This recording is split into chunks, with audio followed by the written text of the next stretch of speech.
আসসালামু আলাইকুম বেগুনরা কেন সন্ন্যারা বেগুন তো শুরুতে দেখতে লাগুন গাছের তুন বরে ফারিয়ারা বরবুতা নি তো বোর দিনে আসলে গাছের বরে হ্যাঁ বেগুন আড্ডা মারিয়ারে গাছের বড় হার একদম লাল লাল ফাগিয়ে গিয়ে তো লবণ দিয়ে মরিচ দিয়ে বেগুন হাইলাম হাই দেয় রাইন দিয়ে চলে এসে ফুলবার রান্না করতাম তো আর আবার উড়বারে ঘুরে হেলাম দিয়ে ভিডিও নলে শেয়ার করছি দিয়ে আর কি দিতে আবার ফুলবার রান্না করে রাই ফেস বেশ করে একদম ব্যবস্থা করে বিলি আজ ফুলবার রান্না করছি নতুন ফ্রাই ফ্রেন্ড বাইর করছি তো গোগো বাইর করে আর কি তো আসলে তো বহুত আছে তো এই গো বাইর করছি আগেও এক সেট বাইর করে ফেলাম এনে একটু পুরাতন গিয়ে তো এখন নতুন নতুন গোগো বাইর করি তো ফুলবা তো ব্যবস্থায় একটু লাল লাল হলি দিয়ে ফাঁসি দিয়ে আবার মুরগির মাংস কিছু রান্না করছি তুলে কিছু হালা হালা করে তো আস্তে আস্তে আর বেরেস্তা ওরাই একটু একটু করে লাল হয়ে তো এতে নাই কিছুটা তুলি ফেলিম আর কিছুটার মধ্যে চাউল ডালে দিম তো মশলা দিয়ে জিন জিন মশলা লাগে দেওয়ানোর পরে একটু বালা করে লাড়ি ছাড়িয়ে তো দিয়ে ফেলিম এই পর্যায়ের মধ্যে চুলি দিয়ে ফেলে ডালিয়ে আসলে দুই পানি জড়াত দিয়ে কি বুতক্ষণ আগে তো আই যে চাল্লো হয় এই চালি বেঁধে আসলে ফুলবা আর বিরিয়ানি ভাত রান্না করতে না দারুণ যে হসবো চলিবে একদম সিনসর দিলে তো দামও যেন ছিল আর কি তাই সব সময় চেষ্টা করি একটু চলিবে ভালো চল হেবেলে হারুন 2-3 মাথায় যদি ভালো না হয় কেন লাগে তো অবশেষে চন আর ফুলো একদম লাড়িয়ে সারিয়ে একদম এ পর্যায়ে 1 কাপ দুধ দিয়ে ফেলিম তো ফুলো ভাত আজি অন্য করে রাঁধি দুধ দিয়ে 1 কাপ দুধ দিয়ে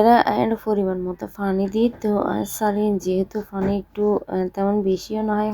মানে হমো না হয় এরকম আর কি তো ফুলো ভাতের মধ্যে ওনারা দেখতে লাগবেন খেয়াল করি হয়তো কাঁচামরিচ দিই তো আর থেকে কাঁচামরিচ দিই ফুলো ভাত রাঁধতে বেশি ভালো লাগে তো ফ্যামিলি আসলে খুশবু হয়েছে এত ভালো লাগে এখন সবসময় রান্নার মধ্যে কাঁচামরিচ দুও দিবার চেষ্টা করি তো প্রায় আর চল সিদ্ধ হয়ে গিয়ে তারপরে এত পাশে দিয়ে চিকেন একটু হালা হালা করছি তো এবার সুন্দর করে গুড়ি দিয়ে ফুড়ি বেলায় শোন কত সাদা সাদা একদম মানে দুধ দিলে একটু সাদা আরো বেশি হয় আর কি তে হারনের দুধ দিলাম তো সুন্দর করে গুড়ি দেওয়ার পরে একটু পরে আবার বেরাস্তা দিবার লাই একটু করে উল্লিয়ে বেরাস্তায় উপর দিয়ে একদম ফার্স্ট গুঁড়ো দিয়ে ফেলাম আর কি তো আর রান্না সময় অবশ্যই ওনারা জানাবেন তো ওনারা হয়তো পুরো ভিডিও দেখে আর করছেন একটু ঘি নো দিই আর তা আসলে ঘি দিবেলায় মোটেও মনত নাই এখন ঘি নো দিয়ে ওনারা খেয়াল করছেন হইতে পারে তো শোন আর কিরকম একদম ফুটে গিয়ে এবার আসলে ঘি নো দিলে চলি যে হুসবো এনে হুসবো তো এই আর কি আর ফেলাইলাম তারপর দিন দুপুরে আবার রান্না করে ফৌরুর মাছ আসলে হালর বিলের মাছ নয় কিন্তু ফৌরুর মাছ অরিজিনাল তো ফৌরুর মাছরা গোটা গোটা করে বুনি ফেলায় বুনিয়ে যে রান্না করছিলাম টমেটো একদম বেশ করে দিয়ে এইভাবে হন হন রান্না করেন অবশ্যই আরো জানাবেন তো আগে বুনি ফেলায় তো এক ফিটে আরেক পিট সুন্দর উল্টে দিম তো একটু মানে আর দুয়ার দিবেলে জাগানো আছে তো মাছের একটু মানে সরে জায়গা করে দিয়ে হরিয়ে বেতে রান্না করছি তো অবশেষে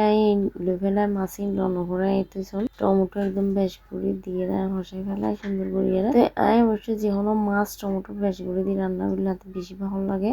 এই কারণে একদম টমেটো বেশ করে আর যেহেতু দেশি টমেটো হর হর টক টক এত যে মজা লাগে যেমন কিছুক্ষণ মাছের মধ্যে একটু টক দিয়ে রান্না করতে বা ভালো লাগে আম তাইলে আম দিই টমেটো দিই এভাবে টক টক ভালো লাগে তো আর ফাইনাল রেজাল্ট সন তরকারি তো অবশেষে বর ভাতা দি ফেলাই দেওয়ানোর পরে সন বুনু বুনু করে একদম মাখা মাখা করে মাছ রান্না করছি আর মাছের রেসিপি কিরকম লাগে বা আর রান্নার রেসিপি কিরকম লাগে ওনারা তো একদম কমেন্ট না করুন বেশি বেশি করে কমেন্ট করবেন।